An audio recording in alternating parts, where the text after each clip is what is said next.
Single dad buys coffee for crying woman. She's the wealthiest investor in the state. Before we dive in, hit that subscribe button and drop a comment. Where in the world are you watching from?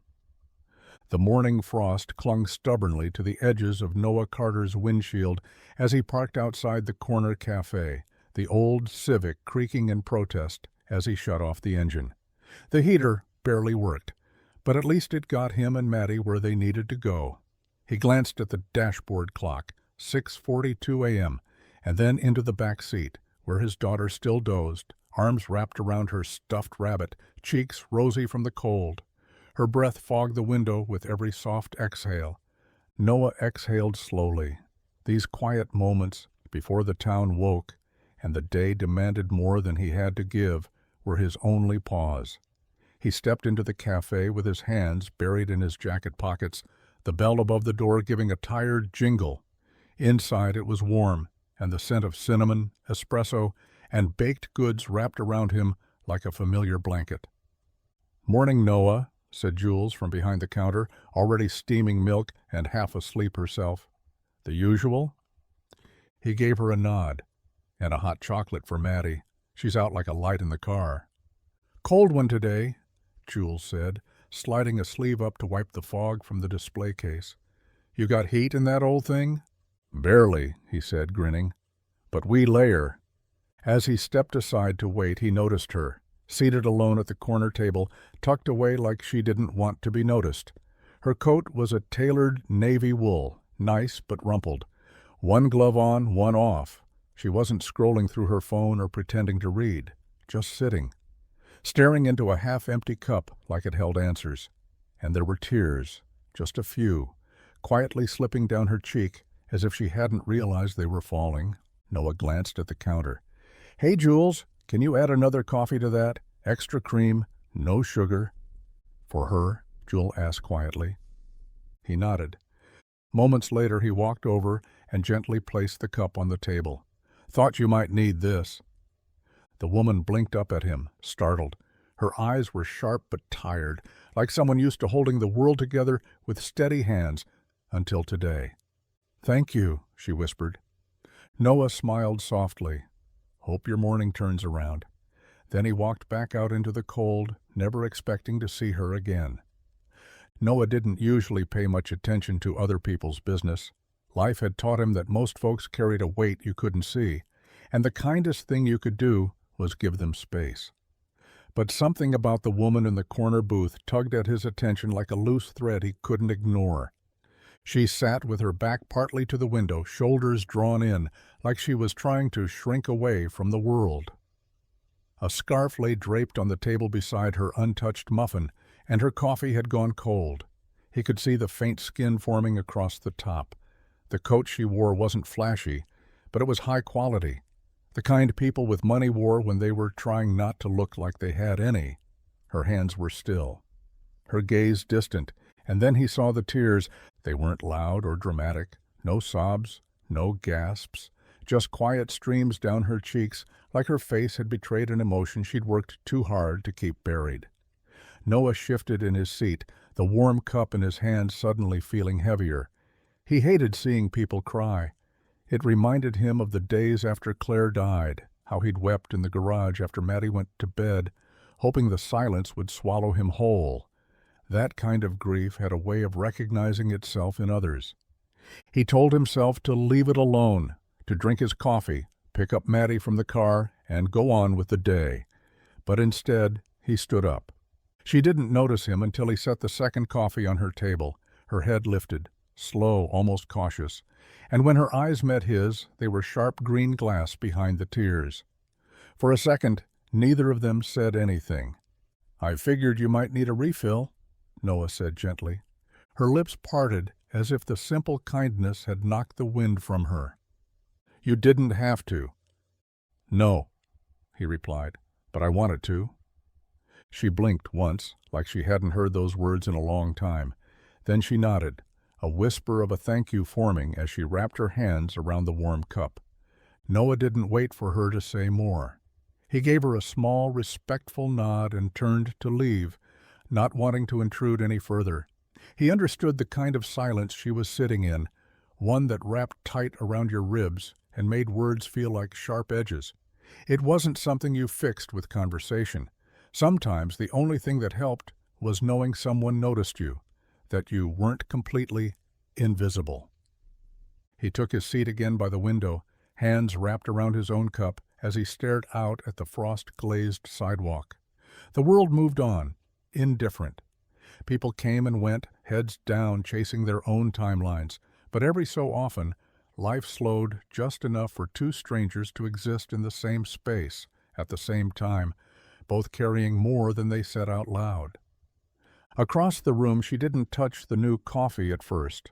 Her hands stayed resting on either side of it, as if she needed time to believe the warmth was real. Her eyes stayed down, but something in her posture shifted, just a little. The tightness in her shoulders eased. The corner of her mouth twitched in something that wasn't quite a smile, but might become one, given time. Noah didn't stare. He just sipped his drink and watched the morning unfold. His phone buzzed with a reminder about Maddie's parent-teacher conference, and he made a mental note to call the school later. Life didn't pause even for grief, especially for grief. When he finally stood to leave, he glanced back once. The woman had taken a sip. Her fingers cradled the cup like it was a lifeline, and though her eyes didn't meet his again, she looked steadier, like the moment had rooted her, just enough. Noah stepped out into the cold, the air biting, but somehow not as harsh. He didn't know her name, didn't expect to see her again, but the gesture stayed with him, a quiet reminder that the smallest kindness could shift the weight of a heavy day. And somewhere behind him, in a corner booth filled with quiet light, a stranger held on to that warmth like it mattered, because it did. Noah carried the warmth of the cafe with him long after the cold bit back through his jacket. The drive to the daycare was quiet, save for the soft hum of the heater trying its best and the occasional rattle from something loose in the back seat. In the rearview mirror, Maddie stirred, rubbing her eyes with tiny fists and blinking into the early morning light. "Hey, sleepyhead," he said softly, glancing back at her at a red light. "Did I miss breakfast?" she asked, voice still groggy. "Not yet. Got your hot chocolate," he said, holding up the cup with a smile. Her face lit up, even if her hair was a tangle and her coat had half a zipper undone. "Thanks, Daddy." They pulled into the daycare parking lot just as the sun started to peek over the trees, casting a gold shimmer across the frozen grass.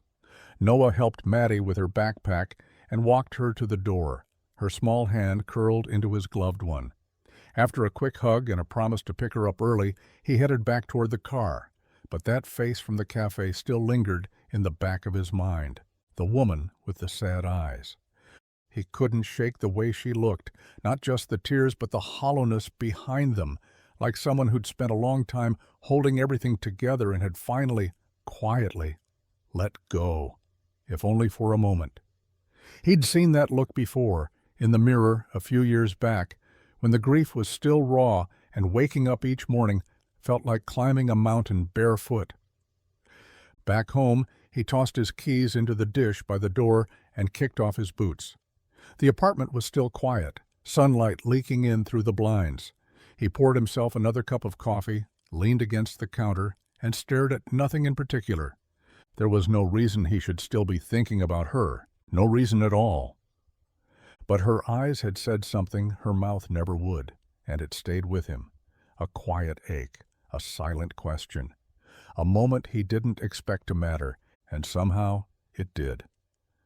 The next morning, Noah found himself back at Brewhouse Cafe earlier than usual. He told himself it was just part of the routine. Drop Maddie off, grab a coffee, head to the shop. But if he was being honest, part of him was hoping she'd be there. Not because he expected anything, just curiosity. Or maybe something quieter, something he didn't quite want to name. The bell above the door jingled as he stepped in. Warmth wrapped around him like a familiar blanket, and the scent of fresh ground beans and cinnamon rolls made his stomach grumble. He glanced toward the corner booth before he even reached the counter. She was there, same coat, same quiet posture. But this time, she wasn't crying. She looked up as the door closed behind him, and when her eyes met his, something shifted. Recognition, and then, slowly, a small, genuine smile. He ordered his coffee, feeling unexpectedly unsure of himself. Should he say something? Leave her be? But before that he could overthink it, she gestured gently toward the empty seat across from her. "If you've got a minute," she said, "I owe you more than a thank you." Noah hesitated only a second, then walked over and sat down. "You don't owe me anything," he said. She wrapped her hands around her cup, the ceramic warm against her skin. "Still, thank you. I wasn't in the best place yesterday." "No apology needed," he paused. "I've had days like that." She nodded slowly, as if she believed him. "Sophie," she said finally, offering her hand across the table. "Sophie Lang." "Noah Carter," he replied, shaking her hand. For a moment the noise of the cafe seemed to fade. They sat in quiet understanding, two people with more history than they were ready to share. He didn't ask what had made her cry, and she didn't ask why he'd noticed. Instead they talked about coffee, winter, and the town's strange obsession with holiday parades. It was simple, uncomplicated. But when Sophie laughed at something he said, Noah realized it was the first time he'd heard that sound from her, and it made him want to hear it again. Sophie couldn't remember the last time someone asked her about her favorite book. Not her net worth, not her market predictions, not what she thought about emerging tech sectors or her thoughts on the next fiscal quarter. Just, "What do you like to read?" She stared at Noah across the table, a beat too long, caught off guard by the simplicity of the question. His coffee was nearly empty, a light ring at the bottom of the mug. He wasn't staring at his phone, wasn't scanning the room for someone more important. He was just sitting there, listening, really listening. She blinked, then let out a breathy laugh. "I don't think anyone's asked me that in, I don't know, years." Noah tilted his head, an easy smile on his face. "That long, huh? What, do you run with a crowd that doesn't believe in paperbacks?" She smiled, the edges of it soft and real. "You could say that." "Well," he said, leaning back slightly, "if I'm going to keep buying you coffee, I should at least know if I'm sitting across from a mystery fan or someone who dog-ears romance novels." She looked down at her cup, then back up at him with a spark of something playful in her eyes. Historical fiction, the sad kind, where everyone's heart gets broken at least once. Noah chuckled. "Of course, I should have guessed." The conversation shifted then, easy and unforced. They talked about books and movies, old diners, snowstorms, and their mutual hatred of cold hands and icy sidewalks. Noah mentioned his daughter, just in passing, and Sophie didn't push. She just listened, eyes thoughtful, head tilted slightly like she was memorizing every word.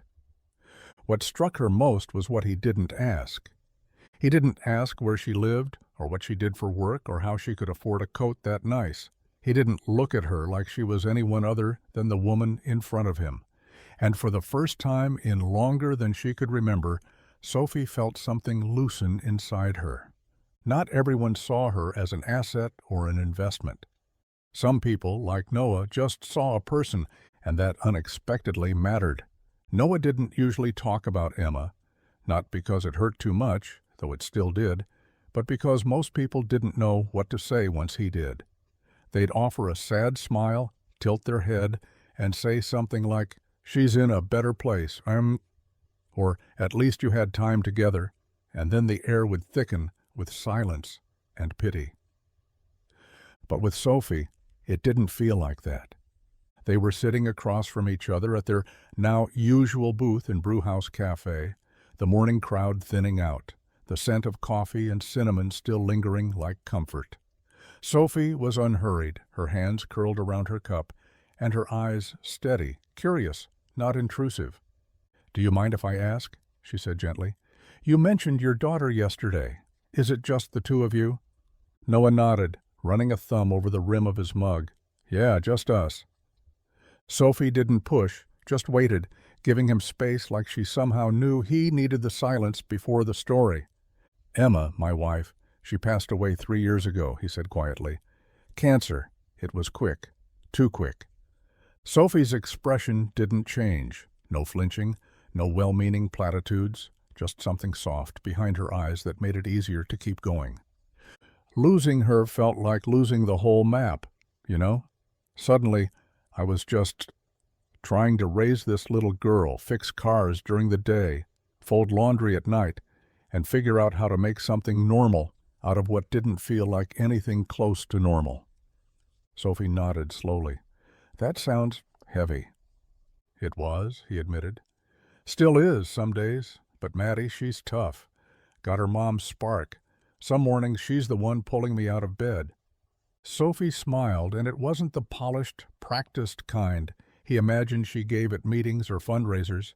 It was real, warm, the kind that reached her eyes. "You talk about her like she's your reason for everything," she said. "She is," Noah replied. "Cars pay the bills, but Maddie's what keeps me going." For a moment Sophie said nothing, just looked at him with a kind of quiet reverence, like maybe, just maybe, she'd found something rare, something real. The cafe was quieter now, the morning rush long gone. Sunlight spilled through the front windows, catching tiny dust motes dancing in the air. Outside the frost was melting, leaving behind puddles that shimmered with early light. Inside the warmth lingered, not just from the coffee, but from the quiet comfort of a conversation neither of them had expected. Noah leaned back in his seat, the last sips of his drink forgotten, his smile more relaxed than it had been in weeks. Across from him, Sophie tucked a strand of hair behind her ear and glanced down at her hands, her expression thoughtful. "You ever think about doing your own thing?" she asked, her voice casual, but edged with something more. He raised an eyebrow. "Doing what?" "Your own shop. Not just fixing cars for someone else. Owning it. Building it how you want to." Noah chuckled softly, shaking his head. "Sure, I've thought about it. In the same way people think about living in Paris or flying to the moon, doesn't mean it's anywhere close to real." Sophie reached into her coat pocket without a word and pulled out a small, off-white business card. No logo, no bold typeface or flashy title, just a name, hers, and a phone number, written in simple black ink. She slid it across the table toward him. "Call me if you ever want to talk about that Paris trip," she said, her tone light, but her eyes steady. Noah looked down at the card, then up at her, something unspoken passing between them. There was a weight to the gesture, not pressure, not pity, but possibility. "I'm not asking for anything," she added quickly, "and I'm not offering charity. I just think you're the kind of person who deserves more than what he's settling for." Noah didn't know what to say, so he nodded and slipped the card into his wallet like it was something fragile. Sophie stood then, gathering her coat and scarf. "I should go, but thank you for the coffee and the company." He watched her walk out, the bell above the door chiming softly behind her. And for the first time in a long while, Noah felt like maybe, just maybe, the map was starting to redraw itself. Later that afternoon, the hum of pneumatic drills and clanking tools filled the garage, the familiar soundtrack of Noah's days. Grease smudged his knuckles, and the smell of motor oil clung to his clothes like a second skin. The work was good, honest, predictable. But for the first time in a while, Noah's mind wasn't on the busted radiator in front of him. It was back at the cafe, on the card now burning a quiet hole in his wallet. During a slow stretch between jobs, he wandered into the break room where Tom, his longtime friend and fellow mechanic, was hunched over a vending machine, smacking it like it owed him money. "Stupid thing ate my dollar again," Tom muttered. "Maybe it's trying to tell you to eat a vegetable," Noah said with a half-smile. Tom snorted. "Yeah, and maybe the junkyard will start handing out raises." Noah reached into his back pocket, pulling out the card. He hesitated a second before handing it over. "Hey, you ever seen this before?" Tom took it, squinting at the plain white card like it was some kind of riddle. "Sophie Lang," he read aloud. No title, just a number. He frowned, then pulled out his phone. "Wait a sec." Noah leaned against the counter, arms folded. He hadn't planned on showing anyone, but something about the moment felt too strange to keep to himself. Tom tapped at his screen, then suddenly paused. "Dude." He looked up, eyebrows raised. "You know who this is?" Noah shrugged. "Her name's Sophie. We've had a couple conversations. Nice woman." "Nice woman," Tom laughed, short and stunned. "Noah, this number's linked to Lang Holdings. That's Sophie Lang. She's one of the top private investors in the state. Real estate, venture capital, tech, you name it. This woman could probably buy half of Maple Glen with what's in her glove compartment." Noah blinked, thrown by the weight of it. He hadn't Googled her, hadn't thought to. She didn't act like someone with that kind of money. No entourage, no air of importance, just warm eyes, a sad smile, and a second cup of coffee. "Well," Noah said quietly, taking the card back, "she sure doesn't act like it." Tom stared at him. "You seriously didn't know?" Noah shook his head, slipping the card back into his wallet. "I didn't ask." And for some reason, that made all the difference. Noah waited until Maddie was asleep before pulling out his laptop. She'd gone down easy, curled up under her galaxy-printed blanket, the stuffed rabbit tucked beneath one arm. He kissed her forehead, turned out the light, and stood in the doorway for a long moment, just watching. Nights like this were usually his quiet time, dishwashing, bill, paying, maybe a little reading before bed. But tonight his mind was buzzing. The business card sat on the kitchen table, harmless and plain. Still, the way Tom had looked at him after recognizing the name had stuck with him. Lang Holdings, billionaire, real estate, tech, venture capital. He opened a browser window, typed in Sophie Lang, and hit Enter. Within seconds, a flurry of headlines and photos filled the screen. Sophie Langford, named youngest member of state's billionaire investors circle. Lang Holdings acquires majority share in Mid-State Development Corp. Private, powerful, and unpredictable, inside the mind of Sophie Langford. There she was, in polished gowns at galas, giving speeches at economic summits, posing for magazine covers with industry titans twice her age, the same eyes, the same quiet intensity. But nothing like the woman who'd sat across from him in a cafe, sipping lukewarm coffee in a coat that looked like it had seen better days. He clicked on one article, scanning through words like ruthless strategist and quiet powerhouse. Another detailed her investments in green tech and urban revitalization. Still another hinted at a notoriously guarded personal life, rarely photographed outside of professional events. Noah sat back in his chair, the information swirling around him like smoke. Sophie Langford wasn't just well off. She was one of the names, the kind that reshaped cities and rewrote contracts with the flick of a pen. And yet, she'd talked to him like an old friend, laughed at his corny jokes, asked about his daughter with real interest. Not once had she mentioned any of this. He stared at the card again, fingers brushing its edge. The simplicity of it felt different now, intentional, like she wanted someone to see her, not her name, her fortune, or the empire behind her. And somehow he had. The bell over the door chimed as Noah stepped into Brewhouse Cafe, the scent of dark roast and baked cinnamon washing over him like habit. He didn't come expecting to see her, not really. But there was a part of him, quiet, stubborn, that had hoped. And there she was, Sophie, same table, same coat. Her hair was pulled back this time, neat and deliberate, like she was trying to keep herself tucked in. She looked up as he entered, her expression shifting almost imperceptibly. Relief, guilt, something in between. He ordered his coffee without thinking, but his eyes never left her. When he walked over, she met him halfway with a soft, cautious smile. "Hi," she said. He sat down across from her, exhaling through his nose. For a long second he didn't speak, just studied her face like he was trying to reconcile two versions of the same woman. "You're Sophie Langford," he said finally. It wasn't an accusation, just fact. She didn't flinch. Yes. Noah nodded slowly, fingers wrapped around his cup for something to do. You own half the downtown skyline. You've got more investments than my town has streetlights, and you didn't think that might be worth mentioning? Sophie's eyes didn't waver. I didn't lie, Noah. No, he said, a wry smile tugging at the corner of his mouth. You just left out a few $1 billion worth of details. She let out a breath, something between a laugh and a sigh. If I'd told you who I was, you'd have looked at me differently. He thought about that. Maybe she was right. Maybe he would have been polite, careful.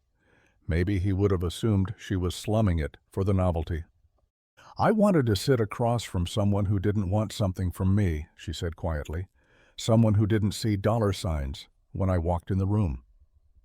Noah watched her for a long moment. She looked tired, but not from lack of sleep, from the weight of being known for all the wrong things. I didn't see dollar signs, he said finally. I saw someone who looked like she needed a warm cup of coffee. Her eyes softened. And I still do, she whispered. They sat in that booth a little longer than usual, the hum of the cafe soft around them, the outside world muffled behind fogged windows. Sophie stirred her coffee slowly, eyes fixed on the swirl of cream, as if it could explain the thoughts running through her mind. Noah didn't press her. He never did. That was part of what she liked about him. His patience, the way he gave silence room to breathe. When she finally looked up, her expression had shifted, less guarded, more resolved. I've been thinking, she said. That sounds dangerous, he teased, but his smile faded when he saw how serious she was. I meant what I said. You're the kind of person who deserves more than just scraping by. He tilted his head, unsure where she was going. You told me you've dreamed of having your own shop, she continued. A place where people could bring their cars without feeling like they were walking into a trap. Fair prices, honest work, maybe even apprenticeships for kids who can't afford college. Sure, he said cautiously. It's a nice dream. Doesn't mean it's doable. It is, Sophie said quietly. She reached into her coat and slid a folded sheet of paper across the table. Blueprints. Preliminary. I had someone mock it up after our last conversation. Noah stared at the paper, then at her. You're serious? I'm offering to fund it, she said simply. Startup costs, building, tools, everything you'd need to open. He didn't touch the plans. Why? Her answer came without hesitation. Because I believe in people like you, and because this town needs more businesses that care about more than profits. He swallowed. So what's the catch? Sophie leaned in slightly. There isn't one. No contracts, no expectations, just be honest. With your customers, with your crew, with yourself. Noah exhaled, feeling like the room had tilted slightly beneath him. You're offering me a future I never thought I'd have. Sophie smiled, soft and sincere. Noah, I'm not giving you anything. I'm just handing you the keys. And somehow that felt even more impossible. Noah didn't sleep much that night. The plans Sophie had handed him sat folded on the kitchen table, untouched but impossible to ignore. He'd tried putting them away, tucked them under a stack of bills at one point, even shoved them into the drawer next to the junk mail, but they kept resurfacing, like a whisper you couldn't drown out. It wasn't the money that unsettled him, or even the idea of change. It was something older, deeper, something tied to every moment he'd ever had to swallow his pride just to keep the lights on. Every time he'd been offered a hand and wondered if it came with a leash. The next morning, he dropped Maddie at school, drove straight past the garage, and found himself back at Brewhouse Cafe before he even realized he was going there. Sophie was already at the corner booth, a book open in front of her, coffee in hand. She looked up as he approached, her smile quiet and hopeful. But he didn't sit this time. He stood beside the table, one hand curled around the folded blueprint like it might burn him. I can't take this, he said. Her smile faltered, just slightly. Why? Because it feels like too much, Noah said. Too fast, I don't know, like I'm the subject of one of those feel-good articles people scroll past online. Sophie closed the book, her fingers steady. It's not charity, Noah.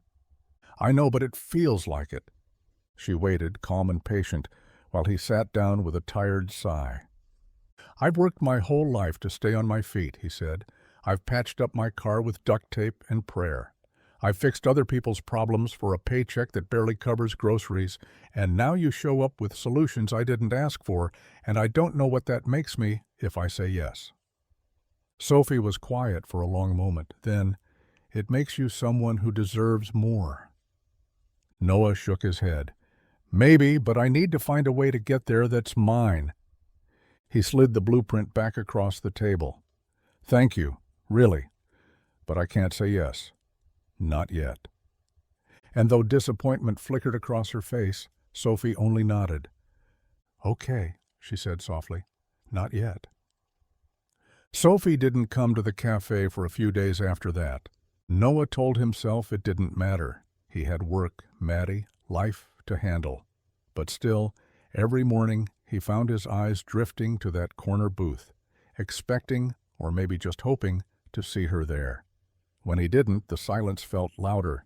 Then, on Thursday, she returned. No book, no coffee, just Sophie, sitting in that same booth, her coat still buttoned, like she hadn't decided if she was staying.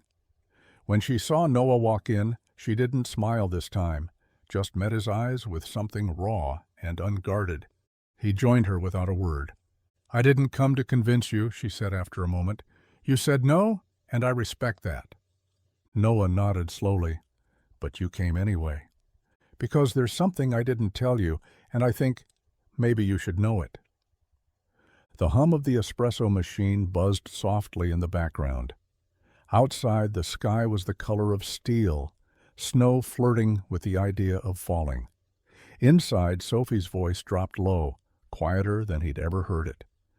Everyone thinks wealth fixes everything, that once you have enough zeros in your account, your life clicks into place like some solved puzzle. She looked down at her hands, then out the window. But the more I had, the lonelier I got. Friends started acting different. Conversations revolved around deals, image, power. I'd walk into rooms and people stopped seeing me. They saw access, leverage. Her jaw tensed. I can buy properties, fund startups, crash markets if I'm not careful, but I can't buy trust. I can't buy real conversation. I can't walk into a room without wondering what someone wants from me. Noah didn't interrupt. I didn't offer to help you because I feel sorry for you, she continued. I offered because for the first time in a long time, I met someone who doesn't ask what I do or what I own. You looked me in the eye and asked if I was okay. She paused. You didn't see a billionaire. You saw a woman having a hard day. That meant more to me than I knew how to say. Noah's voice was quiet when he finally spoke. So why keep coming here? Sophie looked at him, and for the first time her armor cracked just enough to let the truth through. Because this place is the only thing in my life that feels real. And this time, Noah didn't look away. It was a Saturday morning thick with the smell of butter and syrup, the kind of morning where time slowed down just enough to notice it. Noah flipped a waffle onto a plate and slid it across the table toward Maddie, who sat cross-legged in her chair, hair wild from sleep, eyes bright with weekend energy. The knock on the door was soft but unmistakable. Noah wiped his hands on a towel and opened it to find Sophie standing there, cheeks pink from the cold, a bakery bag in one hand, and a hesitant smile on her face. I brought scones, she said. Bribery, in case this is weird. Noah stepped aside, waving her in. You didn't have to. I know, she said, stepping into the warmth, but I wanted to. Maddie peeked around the corner and grinned. You're the lady from the cafe. Sophie laughed. Guilty. She cries sometimes, Maddie whispered to Noah, not quite quietly enough. Sophie's cheeks flushed deeper, but she only smiled and knelt to Maddie's level. Only on bad days, but your dad makes really good coffee, so that helps. Breakfast was casual, the kind of cozy chaos that came with syrupy fingers and lopsided waffles. Sophie fit in surprisingly well, helping Maddie cut her waffle into bite-sized pieces, laughing when Noah's coffee machine made a horrible sputtering sound, and nodding along as Maddie explained the complex rules of her imaginary game involving unicorn detectives. After they ate, Noah pulled out the blueprints Sophie had left him, the ones he hadn't touched since the day he turned her down. But this time, he unrolled them across the table. "I've been thinking," he said, voice quiet. Sophie raised her eyebrows, hope flickering behind her eyes. "I don't want someone else's vision, but maybe we could build something together, my way." "Absolutely," she said. They began sketching with pencils and crayons, Maddie climbing up on her knees to peer over the plans. She jabbed at one corner with a syrup-sticky finger. "That's where the snack machine should go," she said seriously, "and you should call it Lila's garage." "Lila's?" Noah asked, surprised. Maddie grinned. "Yeah, because then it's part mine too." Sophie looked at them, father, daughter, crayons and all, and smiled. "It already is." The garage wasn't built yet, but Noah could already see it, not in concrete and drywall, not in tool racks or service bays, but in the sketch lines across the kitchen table, in the way Maddie had scrawled her name across the bottom of the blueprint like a proud little co-owner, and in the quiet confidence he felt growing in places that had been empty for too long. Sophie sat across from him, one leg tucked under the other, coffee in hand, watching him with that patient, steady look she always wore when she was waiting for someone to find their own answer. She hadn't pushed, not once. She'd given him space and choice and the rare kind of trust that didn't come with strings or fine print. Noah reached for the pencil one more time and circled a part of the sketch near the front doors. Waiting area should have big windows, real light, and maybe a play corner for kids. Parents shouldn't have to choose between car trouble and a meltdown. Sophie's smile was soft. "That sounds perfect." He leaned back, the tension in his shoulders finally starting to ease. It wasn't just that she believed in the idea. It was that she believed in him, his values, his vision, the kind of shop he wanted to build.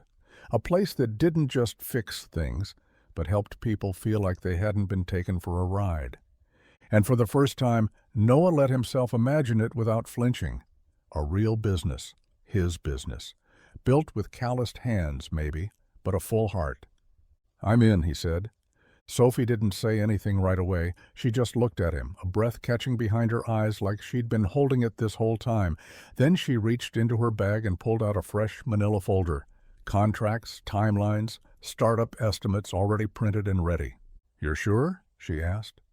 Noah nodded, more certain than he'd expected to be. "Not because of the money, that helps, sure. But this is about finally doing something that feels right. For me, for Maddie." Sophie smiled, eyes bright. "Then let's build it." The first morning of construction, Noah stood on the edge of the gravel lot, hands in his jacket pockets, heart thudding like a stubborn engine.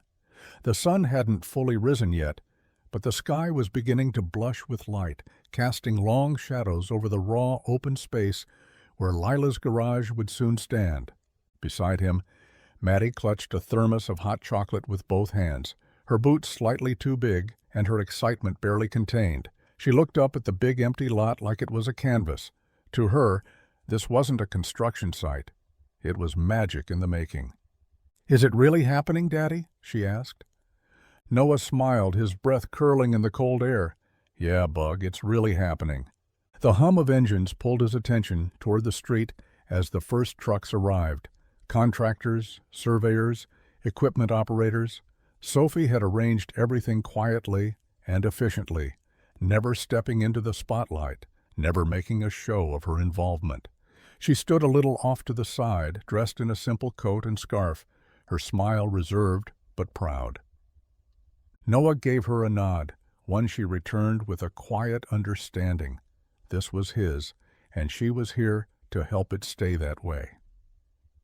By noon, The lot was buzzing with movement.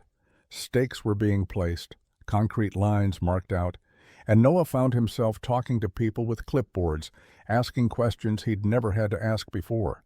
Permits, zoning, materials. It was overwhelming, but not suffocating. With each answer, each decision, his confidence grew. Sophie stayed nearby, stepping in only when asked. When a supplier tried to shortchange an order, Noah handled it firmly, and Sophie didn't say a word, just smiled a little, like a teacher watching a student realize they didn't need help. Later, while Maddie drew hearts and wrenches in the dirt with a stick, Noah stood beside Sophie and looked over the beginnings of what used to be just a dream. "You're good at this," she said softly. "I'm learning," he replied. "Quickly." He looked at her then, and for a moment the noise of the sight faded. "So are we really doing this?" he asked, half grinning. "We already are," Sophie said, and the way she said it made him believe it more than ever. It didn't take long for the town to notice.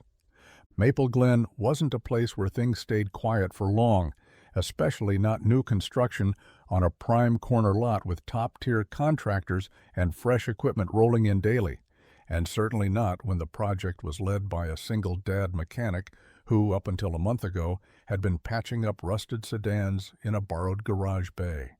At first the whispers were low and harmless, curiosity mostly. "Did you hear Noah Carter's opening a shop? Good for him. That guy's been through enough." But as the foundation was poured and the sleek new sign reading Lila's Garage went up, the tone shifted. "You think he won the lottery or something? There's no way he's funding that on a mechanic's salary. Someone's backing him. The question is who and why." By the time the framing began, the cafe wasn't just a place for coffee. It was the unofficial headquarters for speculation. People tried to be subtle, but Noah felt it all the same. Lingering glances when he walked in, conversations that quieted when he approached. A couple of old high school classmates even stopped him outside the hardware store, their grins more cutting than kind. "Didn't know you had friends in high places, Carter," one of them said, clapping him on the shoulder a little too hard. "Guess honesty finally pays off," Noah replied with a tight smile, and walked away. Sophie felt it too. She came around less during the day now, choosing to visit the site early in the morning or late in the afternoon, avoiding the spotlight, not because she was ashamed, but because she knew Noah needed to stand on his own. Still, her absence only fueled the rumors. One morning at the cafe, Jules leaned across the counter with a hesitant look. "Noah, off the record, is it true? Is that woman funding the whole thing?" He took a sip of his coffee before answering. "She's a friend," he said simply. "She believed in something I was too scared to believe in myself. It wasn't the explanation people wanted, but it was the truth." The trouble started with a wall. It wasn't just any wall. It was the outer west section of Lila's garage, the one that was supposed to house the customer waiting area with the big windows Noah had insisted on. But when he showed up that morning, coffee in one hand and blueprints in the other, the wall was going up solid. No windows, no light. Just a blank gray slab of concrete. Noah stared at it for a long time, jaw tight, heart sinking. He pulled the foreman aside and asked why the plans had been changed. "They weren't," the man said, distracted and defensive.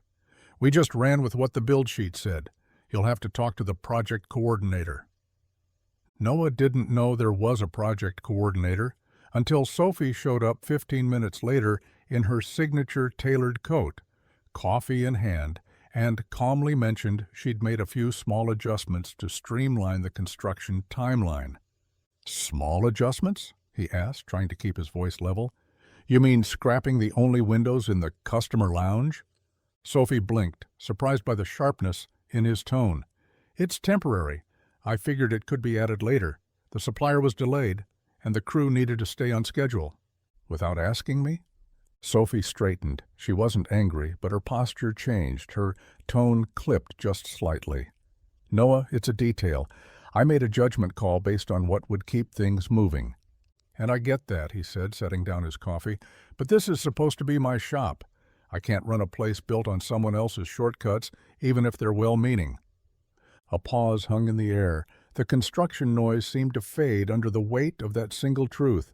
Sophie looked at him for a long moment, and for the first time there was no defense in her voice, just understanding. "You're right," she said quietly. "I'm used to being the one calling the shots. It's a habit I need to unlearn." Noah exhaled, some of the tension bleeding out of his shoulders. "I don't want to fight you. I just want us to build this the right way, together." She nodded, smile tugging at the edge of her lips. "Then we will, window and all." The garage site was quiet that evening, the crews gone, the heavy machinery at rest. The sun hovered low, casting long shadows across the concrete floor and half-framed walls. Noah stood in what would eventually be his office, staring out through the new window that had finally been installed. Sophie leaned against a support beam nearby, arms folded, a small smile on her lips. "It's starting to look real," she said. Noah nodded, but his mind seemed far away. She noticed it right away, the way his hands were tucked deep into his jacket pockets, shoulders slightly hunched. Not tense exactly, but heavy, carried. "I used to imagine Emma standing here," he said suddenly. "If we ever made it this far. She believed I could do this long before I ever did." Sophie stayed quiet, letting him speak at his own pace. "She died 3 years ago. Ovarian cancer. Fast and mean. We caught it too late." He looked down, voice rough. "I keep thinking I should have noticed something sooner. Maybe if we'd had more money, better doctors."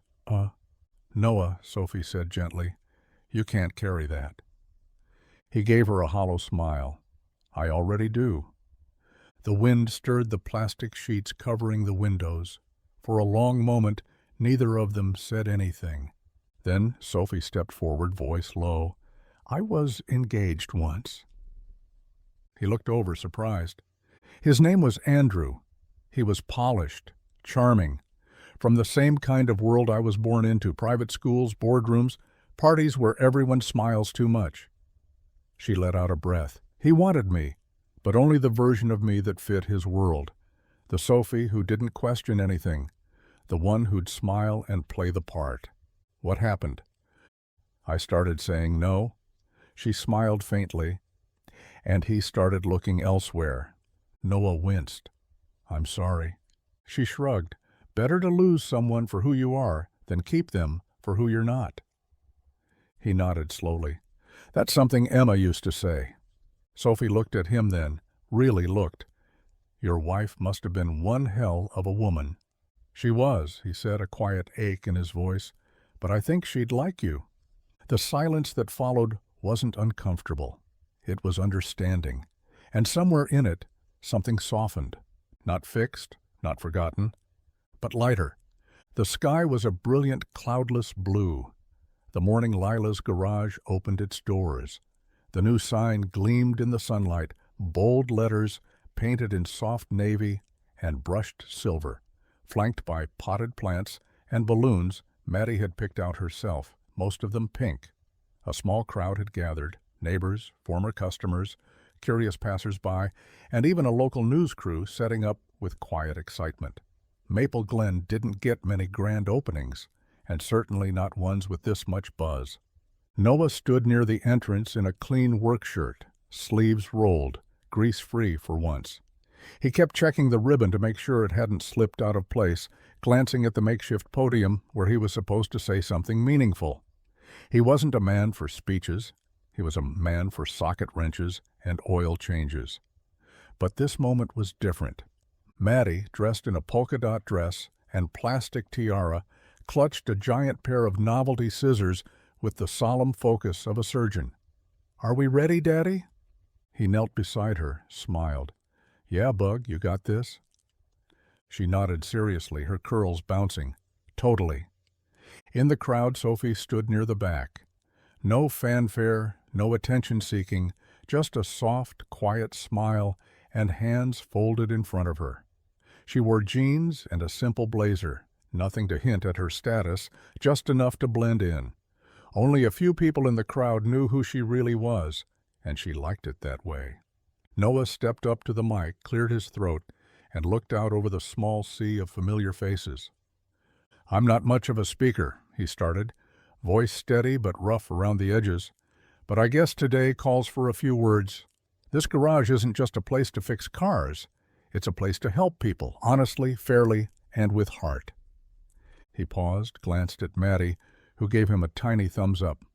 "I named it Lila's Garage because my daughter's the reason I kept going, and because I wanted something built not just for me, but for her and this town." There was a smattering of applause, a few teary eyes.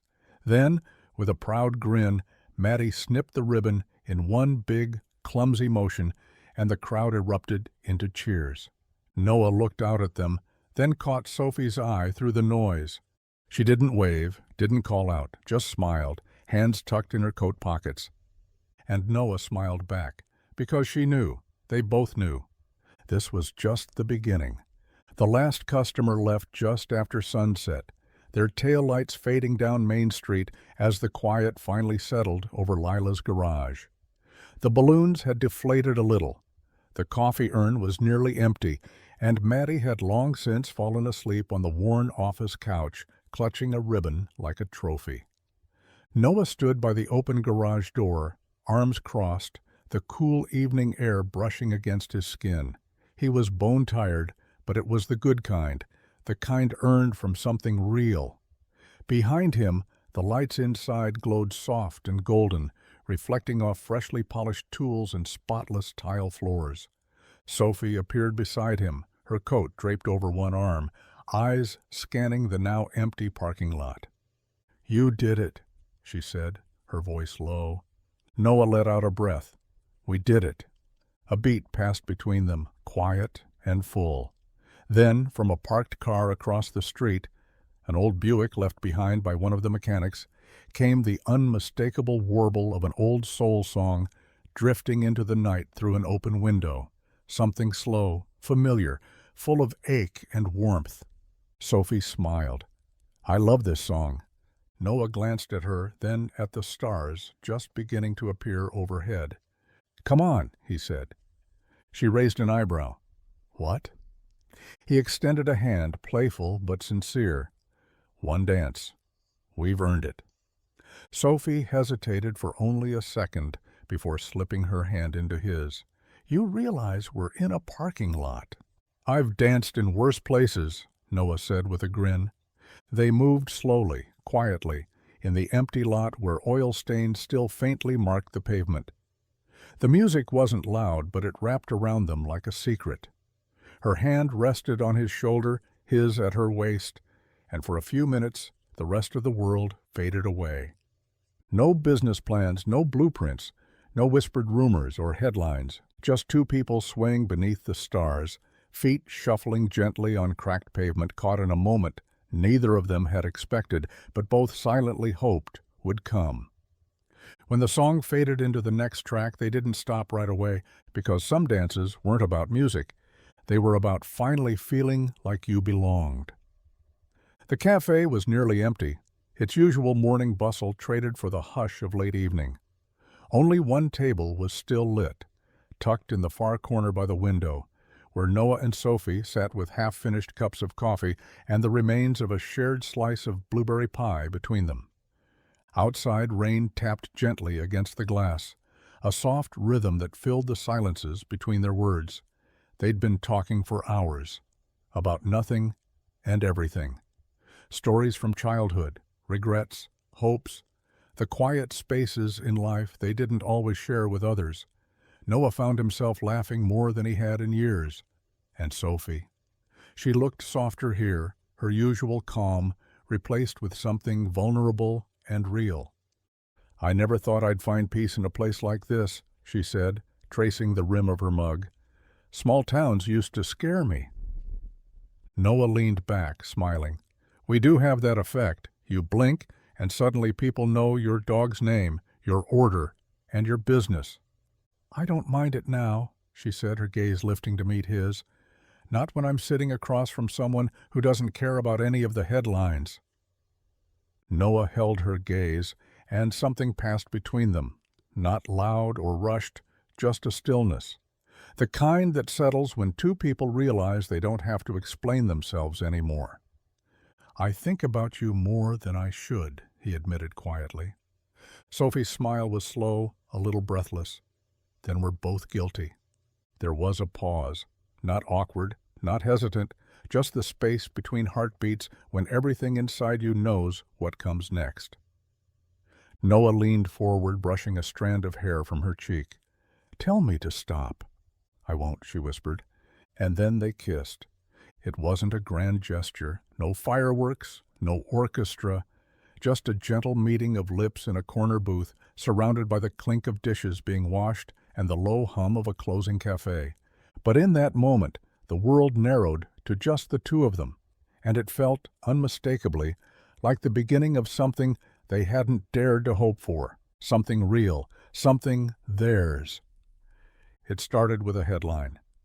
Noah was unlocking the front door of Lila's garage when his phone buzzed with a dozen unread notifications. At first he thought it was just congratulations from customers, or maybe another photo from Sophie. She'd sent one the night before, Maddie holding a wrench like it was a sword, face smeared with grease and pride. But then he saw the words, "Mystery Billionaire Funds, Small-Town Mechanic, inside Sophie Langford's secret project." He blinked, reread it, and felt the ground shift under his boots. By noon, the calls had started. First, a local reporter, then 2 national outlets. One tabloid even parked a van outside the shop, a guy with a long lens loitering across the street like he was waiting for someone to start crying. Customers came in wide-eyed and curious, whispering and glancing toward the office like something explosive might happen at any second. Noah slammed the office door behind him and stared at the article on his screen. Pictures of Sophie from investor conferences, award ceremonies.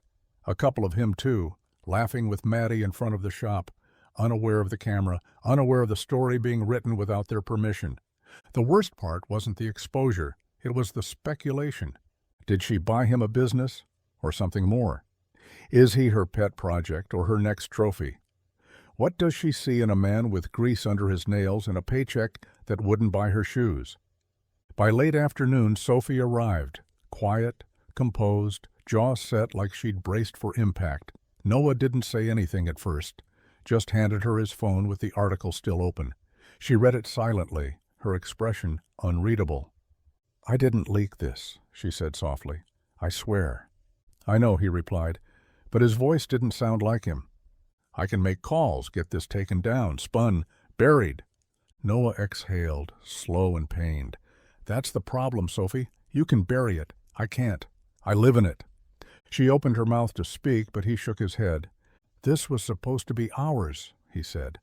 "Now it feels like it belongs to everyone else." And for the first time in weeks, they stood on opposite sides of something they couldn't quite name.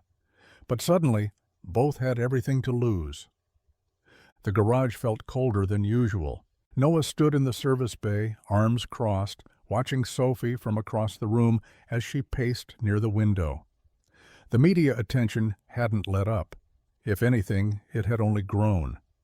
Another article had dropped that morning, this one with pictures of them dancing in the parking lot, labeled "The Mechanic and the Mogul, Langford's Small-Town Romance." It wasn't just noise anymore, it was invasion. Customers stopped coming in the same way. Some acted starstruck, others suspicious. A few asked outright if he was planning to sell now that he'd cashed out. Noah hadn't spoken to Sophie in 2 days. When she finally showed up that afternoon, he'd hoped for clarity. Instead, her presence brought more questions. "I told my legal team to take action against the tabloids," she said, voice calm but edged with exhaustion. "We'll push for takedowns, cease and desists, anything we can do to..." "That's not the point," Noah cut in. Sophie stopped pacing. "Then what is?" He stepped forward, jaw tight. All of this, you turned it into a spectacle. People think I'm just some feel-good headline in your portfolio." Her face froze. "You don't really believe that?" "I didn't," he said. "But now, I don't know what to believe." Sophie's eyes shimmered, but she didn't blink. You think I did this for attention? You think I used you? You said you wanted something real, Noah snapped, his voice louder than he meant. But you didn't let me choose what that looked like. You showed up with all your power, your money, and dropped this fantasy on my doorstep. She flinched. Not visibly, but enough that he saw it. I gave you a chance, she whispered, voice cracking. Not because I wanted credit, because I believed in you. Noah looked at her, the weight of weeks, of hope, of vulnerability, closing in around him like a storm. I can't do this, he said quietly. He walked past her, not looking back, the echo of his footsteps louder than any goodbye. Sophie stayed behind, standing in a place they'd built together, now suddenly feeling like a stranger in her own story. The mornings felt hollow now. Noah still stopped by Brewhouse Cafe on his way to the shop, still ordered the same dark roast with 1 cream, still sat at the same corner table.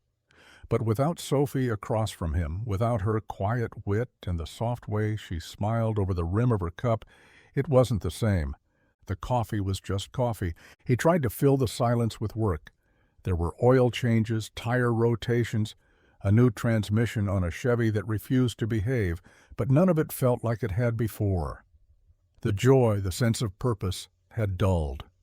It was as if someone had dimmed the lights and forgotten to turn them back on.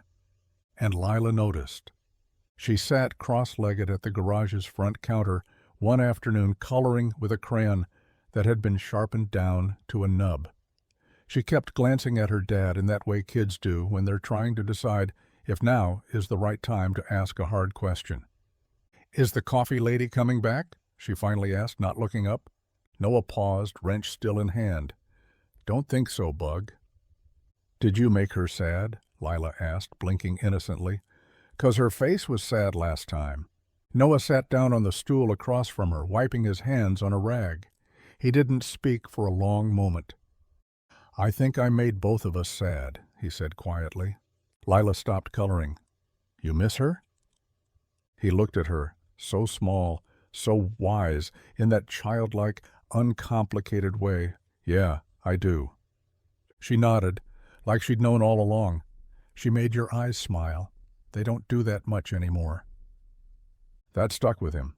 That night, after putting Lila to bed, Noah sat alone in the kitchen with a cup of lukewarm coffee and an ache in his chest he couldn't quite name. It wasn't just about the garage, or the headlines, or pride.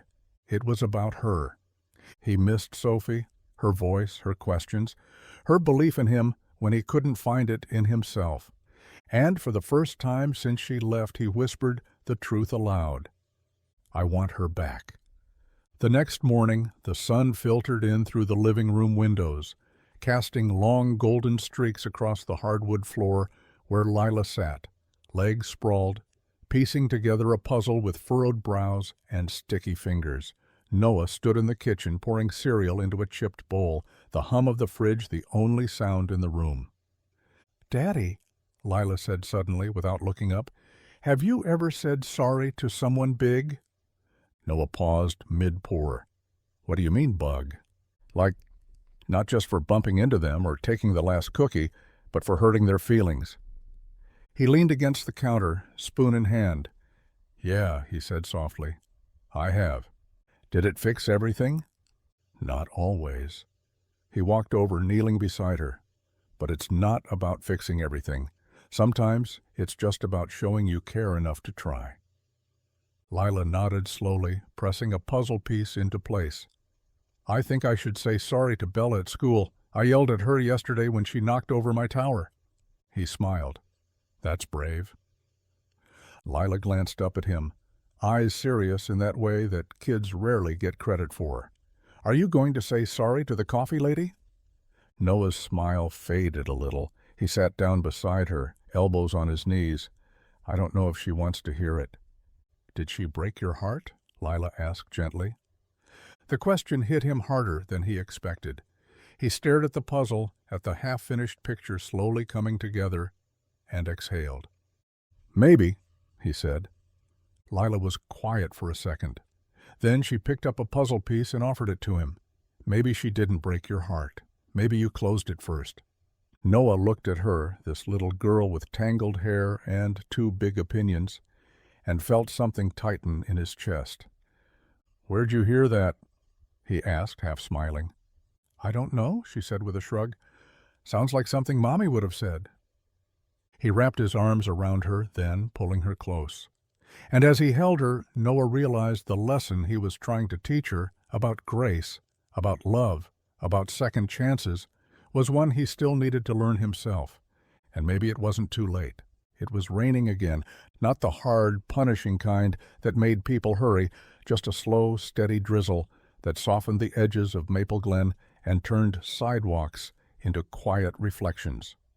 Noah sat in his car outside Brewhouse Cafe, watching the lights inside glow against the glass, windshield wipers ticking in a rhythm that matched the nerves in his chest. He hadn't planned what he'd say. That never worked. But he'd replayed it enough in his head to know one thing. He couldn't keep avoiding her. When he walked through the door, the scent of roasted beans and cinnamon wrapped around him like memory. And there she was. Sophie sat at their usual booth, a half-drunk cup of coffee in front of her, hair pulled back, eyes distant. She looked smaller somehow, like the past few weeks had carved quiet spaces into her. But when she looked up and saw him, she didn't flinch. She just watched. Noah approached slowly, hat in hand. "Can I sit?" he asked. She nodded once. He slid into the seat across from her, the silence between them thick but not bitter, just full. "I didn't come here to fix anything with big words," he began, voice low. "I just came to say, I'm sorry." She looked at him, steady and unreadable. "I didn't doubt your money," he said.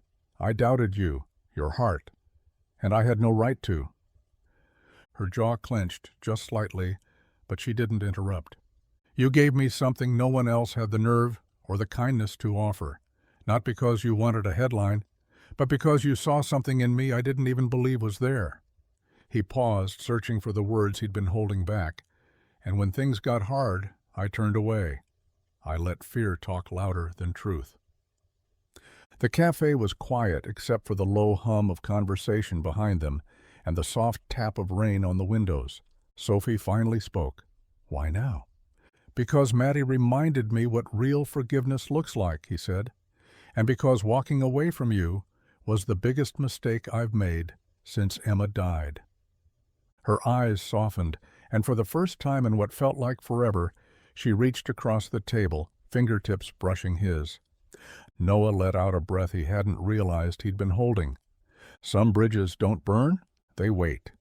They walked together after leaving the cafe, the rain now just a mist, clinging to the edges of streetlights and glistening on the pavement like scattered stars. The town was quiet. Maple Glen always seemed to settle early, but the hush between Noah and Sophie felt different this time. Not heavy, not broken, just new. Noah tucked his hands into his jacket pockets, glancing sideways at her. "You really didn't have to wait for me." "I didn't," she said, her tone light. "But I hoped." They passed the bookstore, then the corner where kids sold lemonade in summer. Every step seemed to echo memories they hadn't made yet. "You know," she said finally, "I'm stepping back." Noah looked at her. "From what?" "My company, Lang Holdings. The board will handle the big decisions. I've appointed someone else as interim CEO." He stopped walking. "You're leaving?" "I'm not disappearing," she said quickly. "I'm just done pretending I still care about things I don't. Quarterly projections, mergers, vanity projects." She looked up at him. "I spent years chasing legacy, building an empire, and the truth is, it's exhausting trying to hold up a world that never feels like yours." Noah studied her face, the calm in it, the quiet power that had nothing to do with wealth and everything to do with choice. "So what now?" he asked. "I want to invest in things that matter," she said. "People who build something with their hands. Towns that still say good morning. Places that remember your name. I want to help stories grow, not brands." He smiled, a little stunned. "That's a hell of a shift." Sophie shrugged. "Maybe, or maybe it's just the first honest move I've made in a long time." They started walking again, slower now. "And what about us?" he asked, his voice quieter than before. She looked at him, and in her expression was something simple and certain. "You?" she said. "Were never part of the plan." She reached for his hand. "You were the part I was hoping I'd be lucky enough to stumble into anyway." And somehow, in that moment, he knew. She meant it. Every word. The old gravel lot behind Lila's garage had always just been space. Room for overflow cars, the occasional snow pile in winter, and Maddie's chalk drawings in the summer. But now it buzzed with energy and purpose, a small crew laying the foundation for something bigger. Lila's Garage 2.0, they'd started calling it. The idea had come on a late-night walk, one of many Sophie and Noah now shared without needing to fill every silence. They'd talked about how much more the garage could be, how many young people in town didn't have direction, how many single parents needed steady work, a trade, a chance. Sophie had listened, asked questions, and then, like always, found a way to make the dream tangible. Now, just months after the ribbon cutting, the second building was taking shape. A training bay with full tool stations, a small classroom with clean, bright walls, childcare rooms in the back with soft mats, storybooks, and shelves of donated toys. The town hadn't just watched, it had shown up. Retired mechanics volunteered to teach. Local restaurants donated lunches for the apprentices. A contractor who'd once questioned Noah's vision offered labor at half the rate, saying simply, "You're building something real." Noah stood in the middle of the lot one afternoon, clipboard in hand, grease smudged across his forearm. Maddie sat nearby with a new group of kids, showing them how to twist lug nuts onto a practice tire with the same wide grin she wore the day she'd cut the first ribbon. Sophie stepped out of the office, waving a folder at him. New applicants? 3 more teens and a young mom looking to reskill, words getting out. He walked toward her, took the folder, and smiled. "Good. We'll make room." She watched him as he flipped through the pages, her gaze soft. "This place, it's more than a garage now." Noah glanced around. The laughter, the tools, the scent of oil and possibility. "It always was," he said. "We just didn't know it yet." Sophie slipped her hand into his, and for the first time in a long time, they both looked at the future and didn't feel afraid. They felt ready. Snow fell gently outside the window, blanketing Maple Glen in white and quiet. The kind of snow that muffled the world, softened every edge, and made even the sharpest memories feel warm around the edges. Inside the small house on Willow Street, the lights were low, the fire crackling, and laughter echoed through the rooms like music. Lila darted around the living room in fuzzy socks and a Santa hat, clutching a wrapped box and declaring herself Chief Present Inspector. Sophie, curled up on the couch in leggings and an oversized sweater, held a mug of cocoa with both hands, smiling at the chaos with a look that could melt even the iciest evening. Noah stood by the tree, adjusting a crooked ornament shaped like a tiny wrench, Maddie's gift to him last year. He watched the two of them, heart full in a way that surprised him even now. There was no press, no boardrooms, no articles about billionaire investors or small-town projects. Just this. Just home. "Okay," Lila said, placing the final gift under the tree with dramatic flair. "Now it's officially Christmas Eve." Noah looked over at Sophie. "She gets that from you." Sophie raised an eyebrow. "She's never seen me with this much sugar in my system." Lila jumped onto the couch between them, pulling a fleece blanket over all 3 of them. "Can we do the thing now?" Sophie tilted her head. "The thing?" "Yeah," Lila said. "The thing where we say what we're thankful for, even though it's not Thanksgiving." Noah smiled. "You start." Lila thought for a moment. I'm thankful for the garage, and for cookies, and for you two not being weird anymore. They laughed, really laughed, the kind that shakes your shoulders and warms your chest. Sophie went next. I'm thankful for second chances, she said, looking at Noah, and for finally finding a reason to stay. Noah's hand found hers beneath the blanket.